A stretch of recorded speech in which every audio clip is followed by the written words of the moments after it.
ditafsirkan ibarat daripada uno. Masalul mu'min ka masalin nahli. Kalau hikmah salah satu uji bahawa unonya adalah makhluk yang ubud, tapi udip je secara komunitas, udip secara berjamaah. Supaya pegat umpung gunanya nah hikmah, termasuk salah satu hikmah iaitu untuk penjagaan atau pemeliharaan.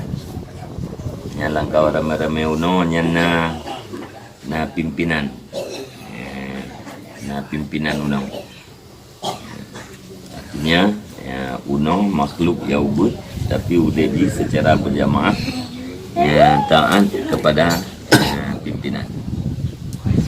Tanya orang mukmin, kekuatan yang paling raya Nabi Allah Ta'ala iaitu lewat berjamaah kepada pemimpin.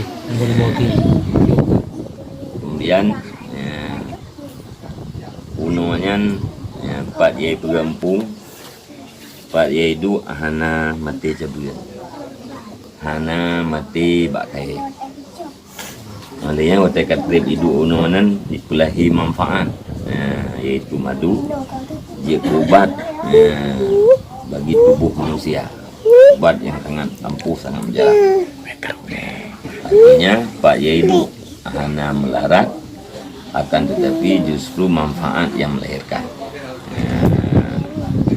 Nanti raya tanya dengan Muhammad Yanis, Pak Yaidu Pak Yai tinggal. Baik melarat tempat, baik melarat urang yang nak buat tempatnya. Akan tetapi bulahi manfaat ke tempat, bulahi manfaat ke urang yang nak buat tempatnya. Kemudian uno kekuatan raya, kesabaran tinggi. Hana mita-mita musuh, tapi punya orang lain yang musuh menguno, punya kabeh kesabaran, punya tetamang dalam kelembu ipada di luar, punya tanam dalam ipada di darat. Artinya katanya orang mukmin kan orang mita-mita musuh, tapi punya orang lain yang musuh katanya orang mukmin yang tidak katanya wajib lawan buat orang lain. Yang orang kafir musuh dengan orang mukmin, yang wajib dan 1:2.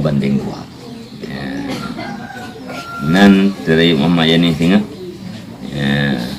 dalam menyampaikan kebenaran, dalam menyampaikan kebaikan, kesabaran harus tinggi. Kemudian baik berkendala kebenaran dan kebaikannya dengan sedikit aral yang melintang. Miana putra yang kalir, miasi tagese, hasi tagese telingke, miasi telingke wajib. Kebenaran itu harus tersampaikan.